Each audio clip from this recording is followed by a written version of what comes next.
खुदावन तेरा आत्मा इनकी ज़िंदगी में अजीब और चंभी रीति के साथ बात करे, वचन की शिक्षा में इन्हें बढ़ाए, प्रभु यीशु के नाम में, आमीन आमीन। हालेलुया। आपकी ज़िंदगियाँ जो हैं वो सेम नहीं होंगी और खुदावन का आत्मा अजीब और चंभी रीति के साथ आपसे बात करेगा। जो वचन की शिक्षा में बढ़ा है वो बहुत अमीर हुआ है। अमीर सिर्फ शारीरिक रीति के साथ मटेरियलिस्टिक की मैं बात नहीं कर रहा हूँ। जो आत्मा में अमीर है, बाइबल कहती, पौलुस ने कहा मेरे पास कुछ नहीं लेकिन बहुतों को मैं अमीर बना सकता हूँ, क्योंकि वो शिक्षा, वो ग्रेस आपकी लाइफ पर आती हैं जो कोई दुनिया का पैसा, कोई दुनिया का कोई अमीर व्यक्ति, कोई दुनिया का पॉलिटिशियन आपको नहीं दे सकता, जो सिर्फ परमेश्वर देता है अपने वचन के जरिए। इसलिए उसने कहा है कि मैं अपने वचन को भेजकर अपने लोगों को चंगा करूंगा। आज हम उस शिक्षा को कंटिन्यू जारी रखेंगे। पहला राजा 1 उसकी 5 और 6 आयत जो हमने पढ़ा था कि हग्गीत का पुत्र ओदनिया सिर ऊंचा करके कहने लगा मैं राजा बनूंगा, और उसने रथ और सवार और अपने आगे आगे दौड़ने को 50 पुरुष रख लिए। तो यहाँ पर 2 व्यक्ति हैं। एक है ओदनिया जो खुद राजा बनना चाहता था, एक अच्छी बैकग्राउंड से था। एक था सुलेमान जिसको दाऊद ने कहा था कि ये मेरे बाद राजगद्दी के ऊपर बैठेगा, जो बैतशेबा का बेटा था। एक बेटा जो उसका व्यभिचार से उत्पन्न हुआ वो मर गया था, लेकिन ये बेटा जब उसकी पत्नी के बाद लीगली पैदा हुआ तो परमेश्वर ने उस पर दया की और उसको माफ़ी उसकी हो चुकी है, एक उसको प्रमाण भी दिया। तो अब यहाँ पर लिखा है कि उसके पिता ने जन्म से लेकर उसे कभी उदास नहीं किया था कि तूने ऐसा क्यों किया। वचन कहता है कि उसको कभी उदास नहीं किया दाऊद ने। यह दाऊद की लाइफ की बहुत बड़ी कमी थी। दाऊद की लाइफ की कमी थी कि वो अपने बच्चों को डांटता नहीं था। वचन कहता है कि जब तू अपने लड़के को छड़ी से मारेगा तो वो मरेगा नहीं। वचन कहता है कि छड़ी के साथ यदि तू उसको अनुशासित करेगा तो वो सदा जीवित रहेगा। आज बहुत से घर हैं जहाँ बच्चों को अनुशासित नहीं किया जाता, जहाँ बच्चों को उनको सेट नहीं किया जाता, उनकी कमियों को पहले ये देखकर छोड़ा जाता है अभी बच्चे हैं, फिर जवान हैं जी, कोई गलती ना कर बैठे जी, फिर अब बड़े हो गए हैं जी, और इसी तरह से वो जो बेवकूफ़ियाँ हैं वो अपनी लाइफ टाइम करते हैं। लेकिन वचन कहता है कि अपने बच्चों को उस पाथ में, उस रास्तों में ट्रेनिंग दो जहाँ तुम उसे चलते हुए देखना चाहते हो। जब वो अपनी जवानी में पहुँचेगा उस रास्ते से वो कभी हटेगा नहीं। यहाँ पर दाऊद की लाइफ की जहाँ हमने विक्ट्रीज को देखा है, जहाँ उसने 66 लड़ाइयाँ लड़के 66 को जीता है, जहाँ कोई दुश्मन कभी उस पर कब्जा नहीं कर पाया, सिर्फ उसके अपने पाप ने उसको मारा है। उसके घर में अगर तलवार चली, अबशालोम मारा गया, उसको भागना पड़ा, उसको बेइज्जती सहनी पड़ी, फिर उन्हीं पहाड़ों पर जहाँ वो शाऊल से बचता हुआ भागता था फिर भागना पड़ा। तो उसका रीज़न शैतान नहीं था, उसका रीज़न दूसरा राजा या विरोधी या शत्रु नहीं था, उसका रीज़न दाऊद का अपना पाप था। इसलिए उसको समझ थी कि जब शिमी उसको श्राप देने के लिए आया तो दाऊद जानता था कि ये श्राप ये नहीं दे रहा, ये श्राप परमेश्वर की ओर से है, ये बेइज्जती परमेश्वर की ओर से है। क्योंकि वचन कहता है कि पाप बेइज्जती को लेके आता है और पवित्रता महिमा को और इज्जत को लेके आती है। और जब आप इन बातों को समझ जाएंगे तो आपको मालूम होगा कि दाऊद की ज़िंदगी का राज, उसकी सक्सेस का क्या था। पवित्र आत्मा के साथ सहभागिता। उसे हर लड़ाई से पहले प्रभु के साथ बात करना आता था, किस लड़ाई को किस तरह से लड़ना है। पवित्र आत्मा उसे डिवाइन स्ट्रेटजी देता था। ये मत समझिए कि दाऊद के साथ जो लड़ने वाले राजा थे वो बड़े आम थे या छोटी मोटी लड़ाइयाँ हुई होंगी। मोस्टली जो दाऊद के साथ लड़ने वाले राजा थे वो उससे भी कहीं अधिक फिजिकली बहुत स्ट्रेंथ रखते थे। जिस तरह आज देशों की एजेंसीज होती हैं, इंटेलिजेंस एजेंसी, जो दूसरे देशों में भी काम करती हैं, दूसरे देशों के क्या कमियां हैं, उनके अंदर की बातें, उनकी आर्मी की बातें, तो आप कितनी जासूसी की स्टोरीज आप फिल्मों में भी हम देखते हैं। तो तब भी ऐसा होता था, तब भी राजाओं को मालूम होता था अंदर की बातें, किसकी कितनी स्ट्रेंथ है, कोई कहाँ बैठा है, कहाँ छावनी लगा के बैठा है, कितने हथियार हैं, कहाँ पर कब्जा कर सकते हैं, कहाँ कमज़ोर हैं, कहाँ कब कमज़ोर हैं, कौन से मौसम में ये कमज़ोर है, कौन से मौसम में ये मजबूत हैं। तो उनको सब मालूम होता था। लेकिन फिर भी वो दाऊद से जीत नहीं पाए, क्योंकि जो स्ट्रेटजी परमेश्वर देता है वो स्ट्रेटजी कोई नहीं दे सकता। जो डिवाइन प्लानिंग प्रभु की ओर से आती थी वो उसको जिताती थी। इसलिए दाऊद जब पाप में पड़ा तो उसने कहा प्रभु अपने पवित्र आत्मा को मुझसे कभी अलग ना कर। लेकिन शाऊल ने क्या कहा जब पाप में गिरा? कहता है शमूएल को कि तू मेरे साथ चल, कहीं लोगों को ये मालूम ना हो जाए कि तू मेरे साथ नहीं है। शाऊल को लोगों की परवाह थी, दाऊद को परमेश्वर की परवाह थी। दाऊद को परवाह नहीं थी कौन उसे क्या श्राप दे रहा है या उसके लोग क्या कह रहे हैं। उसको मालूम था कि इस पाप की कॉन्सिक्वेंसेस से उसको गुजरना पड़ेगा, लेकिन उसको परवाह थी कि प्रभु तू मुझसे अलग ना हो, अपना पवित्र आत्मा मुझसे अलग ना कर, अपना उद्धार का आत्मा मुझे फिर से दे, अपना उद्धार का आत्मा, स्थिर आत्मा देकर मुझे संभाल। उसे मालूम था कि उसे अंदर स्थिरता की ज़रूरत है, उसे पवित्रताई की ज़रूरत है, माफ़ी की ज़रूरत है, पवित्र आत्मा की ज़रूरत है। और ये दाऊद का सीक्रेट था जीतने का। लेकिन अगर आप दाऊद के परिवार को देखें तो उसका परिवार इतना व्यवस्थित नहीं था जिस तरह का परिवार आप दूसरों का भी देखते हैं, कई बार वो व्यवस्थित था। अब्राहम का परिवार आप देखें व्यवस्थित था, इसहाक बड़ा व्यवस्थित एक चाइल्ड था। इसहाक, जब आप इन लोगों के परिवारों को देखते हैं तो कुछ के परिवार आपको व्यवस्थित नजर आएंगे, कुछ के परिवार आपको व्यवस्थित नजर नहीं आएंगे। नए नियम में आप देखते हैं कईयों की 7 बेटियां थी और 7 प्रॉफिटेस थी, 7 भविष्यवाणियां करती थी। आपको उनके परिवार बड़े व्यवस्थित नजर आएंगे। आपको कई लोगों के जीवन बड़े व्यवस्थित नजर आएंगे। क्यों? क्योंकि उन्होंने अपने आप को अनुशासन में रखा है और अपने बच्चों को भी अनुशासन में रखा है। यहाँ पर दाऊद की सबसे बड़ी गलती ये थी कि जब उसने रथ और सवार आगे आगे दौड़ने को 50 पुरुष रख के राजा बनूंगा, एकदम से कोई भी इतनी बड़ी चीज़ों को नहीं लेता। छोटे छोटे स्टेप्स से शुरुआत होती है। जब अब छोटे छोटे बच्चों ने स्टेप्स लिए, जवान ने स्टेप्स लिए, तो उसके बाप ने, दाऊद ने कभी डांटा नहीं। तो जब उसे लगता रहा कि ये एक्सेप्टेबल है, ये भी एक्सेप्टेबल है, ये भी एक्सेप्टेबल है, तो धीरे धीरे वो इस लेवल पे आ गया कि 50 पुरुष, जैसे वो गुंडे वाली लोग होते हैं ना, आ 50 लोग इधर उधर, मतलब हल्ला मचाने के लिए, उस तरह से वो था। और रथ सवार रख लिए, पूरा हुड़दंग, पूरा राजा, पूरा एंड टशन के साथ वो आता था। और लिखा है दाऊद ने उसे कभी उदास नहीं किया था। ये रीज़न है आज बहुत से घरों में अव्यवस्था का, कि उन्होंने अपने बच्चों को कभी व्यवस्थित नहीं किया है, उन्हें कभी डांटा नहीं, उन्हें कभी समझाया नहीं। माँओं ने अपनी बेटियों को बिगाड़ दिया, उनके पापों को छुपाते रहे, कभी बाप से कभी भाई से। धीरे धीरे वो पापों का बीज इतना बड़ा हो गया कि उनकी मैरिड लाइफ कभी भी सेट नहीं हुई। पहले जवानी में पापों को छुपाते रहे, अब मैरिड लाइफ में वही स्पिरिट्स उनको फॉलो कर रही हैं। बाइबल कहती है कि दाऊद जब बहुत बूढ़ा था तो उसको कपड़े ओढ़ाए जाते थे, लेकिन वो गर्म नहीं होता था। उसके लिए कुंवारी ढूंढी गई जो उसकी सेवा करे, लेकिन बाइबल कहती है दाऊद ने उसके साथ कुछ भी सहवास या गलत काम नहीं किया, क्योंकि दाऊद इस बात को एक्सपीरियंस के रूप में जानता था कि जब वो ऐसा कुछ करेगा तो वो स्पिरिट्स भी उसको फॉलो करेंगी जिसके साथ वो सो रहा है। उसको एक्सपीरियंस हो चुका था अपने परिवार में, इसलिए दाऊद बचता था अब इन चीजों से, क्योंकि वो एक्सपीरियंस उसे हो चुका था। जिस व्यक्ति के साथ आप शारीरिक संबंधों को बनाते हैं उसका सारा स्ट्रगल, स्पिरिचुअल कर्सेस आपकी लाइफ पर सदा के लिए आते हैं, आपके मरने तक वो कभी खत्म नहीं होते। मरने तक माफी मिल जाती है आपको, लेकिन पाप का कॉन्सिक्वेंस, कि मान लो आप एक सड़क पे जा रहे हैं, आप नहीं, आप कोई मान लो सड़क पे जा रहा है, उसका एक्सीडेंट हो गया और उसकी बाजू कट जाए और वो तौबा कर ले, नेक्स्ट टाइम मैं कभी शराब पी के गाड़ी नहीं चलाऊंगा, नेक्स्ट टाइम मैं कभी ओवर स्पीडिंग नहीं करूंगा, नेक्स्ट टाइम मैं हेलमेट लेके जाऊंगा, क्या उसकी बाजू वापस आ जाएगी? नहीं। तो क्या उसकी बाजू वापस नहीं आएगी तो उसको बाकी शरीर को भी मार देना चाहिए, फिर से उसको ओवर स्पीडिंग करनी चाहिए? नहीं। जो चला गया वो चला गया। इसलिए पौलुस कहता है कि आगे की बातों की ओर ध्यान दिया जाए, कि जो लॉस्ट हो गया वो तो गया, अब बाजू चलेगी किसी की, वो चली गई। लेकिन अगर वो आगे से ध्यान रखेगा तो फिर वो बचा रहेगा अपनी तमाम उम्र।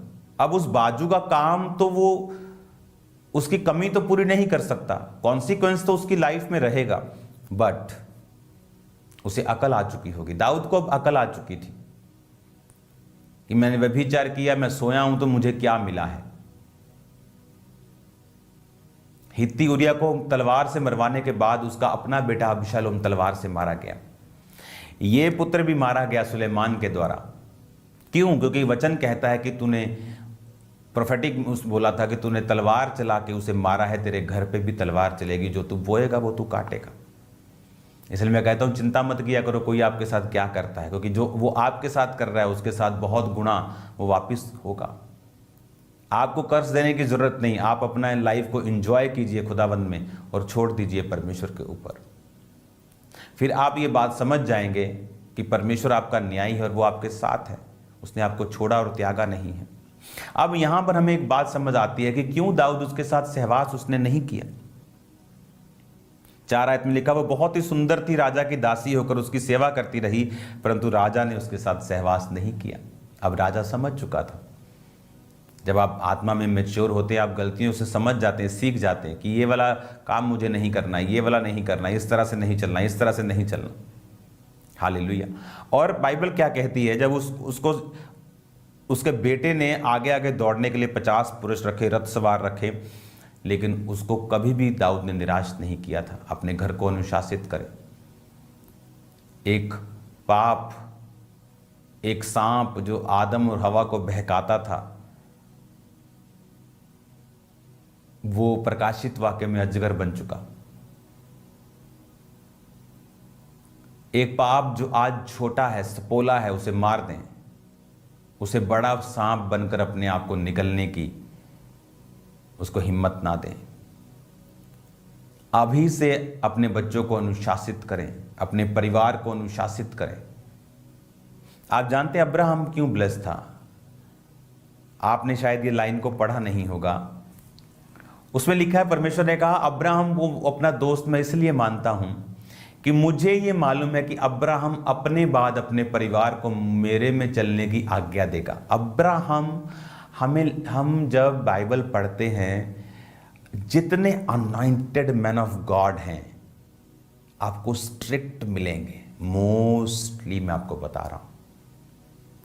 एलिया अलीशा को बोलता है चल, कहता मैं किसी करो मम्मी पापा को चूमाऊं, मुंह बाय मम्मी बाय पापा, कहता भाग जा यहां से, तेरे क्या बोला मैंने तेरे को। मतलब वो उसको इतना टाइम नहीं देना चाहता था कि वो अपने माँ बाप को हिसाब बताए कि उससे इतने पैसे ले लेना, ये मैंने बैल जला दिए हैं, इसको जो जमीन है इसको ठेके पे दे देना। No time. स्ट्रिक्ट। एलीशा स्ट्रिक्ट। मेहमान आया, नहीं बाहर नहीं जाना है, उसको बोल दो। स्ट्रिक्ट।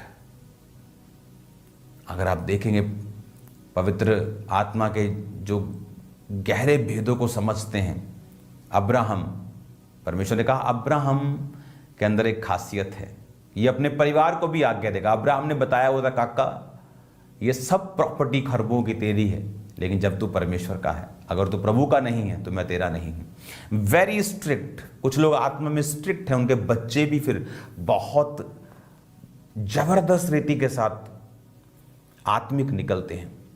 ओवर स्ट्रिक्ट होना बाइबल हमें नहीं सिखाती है। वो हमें प्यार करना भी सिखाती है, सॉफ्ट होना भी सिखाती है, लेकिन कुछ विषयों के ऊपर वो हमें स्टैंड लेना भी सिखाती है। हर टाइम मीठे बनना नहीं सिखाती, हर टाइम कड़वे बनना नहीं सिखाती। आप अपनी बॉडी को रोज मीठा देंगे, आप बीमार हो जाएंगे। आप रोज कड़वा खाएंगे, आप सहन नहीं कर पाएंगे। तो कभी आप कड़वा खाते हैं, आपकी स्किन अच्छी रहे, आपकी बॉडी अच्छी रहे। आप मीठा खाते हैं, आपके सेल्स को चाहिए। जिस तरह आप बैलेंस खान पान में कर सकते हैं, अपनी लाइफ में क्यों नहीं कर सकते? अपने बच्चों की जिंदगियों में क्यों नहीं कर सकते? यहां पर मेजर प्रॉब्लम थी ओदनिया के बिगड़ने की कि उसके बाप ने कभी भी उसको डांटा नहीं था, उसके बाप ने कभी उसको निराश नहीं किया था। हालेलुया। जब उसने छोटे स्टेप्स लिए, जब उसको डांट दिया जाता तो वो कभी भी अगला स्टेप नहीं लेता, लेकिन वो स्टेप्स लेता गया, बदतमीजियां करता गया, वो करता इतना बढ़ गया। और उसे ये मालूम था कि सुलेमान के बारे में भविष्यवाणी हुई है, लेकिन फिर भी वो ढीठ बना रहा और शरीर से उस कुर्सी को लेना चाहा जो परमेश्वर ने पहले ही आत्मिक रूप से सुलेमान के लिए रख दी है। तो जो शारीरिक व्यक्ति हैं वो अपने सोर्सेस को यूज करते हैं, पैसे को यूज करते हैं, इन्फ्लुएंस को यूज करते हैं, लेकिन जो आत्मिक व्यक्ति हैं वो परमेश्वर की प्रतिज्ञाओं को यूज करते हैं कि धर्मी का वंश बचाया जाएगा, यहोवा मेरा चरवाहा है। अब आपको ये बात समझनी पड़ेगी कि आप अपने घराने को बिना अनुशासित किए एक जयवंत जीवन मसीह में नहीं जी सकते। अब आपको यह बात बड़े ध्यान से समझनी है। पहला प्यार प्रभु से करो। अगर पहला प्यार प्रभु है तो आप नॉनसेंस बर्दाश्त नहीं करेंगे अपने आसपास। लेकिन अगर पहला प्यार परिवार से है, बेटे से, बेटी से, बाप से, मां से, पैसे से, बिजनेस से, शरीर से, इज्जत से है, तो आप चेले होने के काबिल नहीं है, वचन कहता है। आपको फर्स्ट लव परमेश्वर को करना है, तब आप ऐसी नॉनसेंस स्पिरिचुअली टॉलरेट नहीं करेंगे। आपके घर में प्रेयर नहीं हो रही होगी, बच्चे आपके बिजी हैं, ट्यूशन जा रहे, ट्यूशन से आ रहे, पढ़ाई पढ़ाई पढ़ाई, दैट्स रॉन्ग, वेरी रॉन्ग। ऐसी कोई पढ़ाई फ्रूटफुल नहीं है जो आपके बच्चों की 1 घंटा 1.5 घंटा प्रेयर भी ना करने दे। पढ़ें वो, वचन कहता है जब तू मेरे में चलेगा मैं तुझे एक्सीलेंट स्पिरिट दूंगा। आपके बच्चे नंबर 1 होने चाहिए आपकी क्लास में, वे गवाही होगी उनके लिए कि आप जीसस को मानते हैं, आप नंबर 1 हैं। कुछ लोग पढ़ाई में नहीं, कुछ और लाइंस में आगे बढ़ेंगे। सबके ऊपर पढ़ाई का बोझ मत डालें, देखें आपके बच्चे की कॉलिंग क्या है। वो आप संसारिक मोटिवेशनल स्पीकर से भी आप सुन सकते हैं, लेकिन जो मैं आपको सिखाना चाहता हूं वो स्पिरिचुअल है। अपने बच्चों की आदतें देखें, वो झूठ तो नहीं बोल रहे छोटी छोटी चीजों में, डर कर झूठ तो नहीं बोलते, डाउट में झूठ तो नहीं बोलते, कोई गंदी आदत तो उनमें नहीं है, कुछ गलत खा तो नहीं रहे हैं, कुछ गलत बिहेव तो नहीं कर रहे हैं, कुछ गलत दिशा की ओर तो नहीं चल पड़े हैं, गलत लैंग्वेज यूज तो नहीं करते हैं, मैनी थिंग। इसलिए अब्राहम ग्रेट था। प्रभु ने कहा मेरा दोस्त है, मुझे मालूम है ये खुद भी चल रहा है ना, अपने बच्चों को भी डंडों के साथ चला रहा है। और जब एक टाइम होता है आपको डंडे के साथ चलाना होता है, फिर इजहाक खुद चल पड़ा, रोज शाम को वचन का ध्यान करने के लिए जाता था, तो अब्राहम नहीं भेजता था, उसकी आदत बन चुकी थी, उसको मालूम हो चुका था। जैसे एक बंदे को रोज आप जिम में भेजें जबरदस्ती, जब उसके डौले बन जाते, जब उसकी मसल्स बन जाते, उसकी बॉडी ट्रांसफॉर्म हो जाती, तो उसको खुद अच्छा लगने लगता है कि wow that's a better life ना, मैं अच्छा दिख रहा हूँ, अच्छा महसूस कर रहा हूँ, अच्छी सेहत है, मेरा स्टेमिना बढ़ चुका है। God bless you all. अपनी आंखों को बंद करें, अपने हाथों को उठाएं।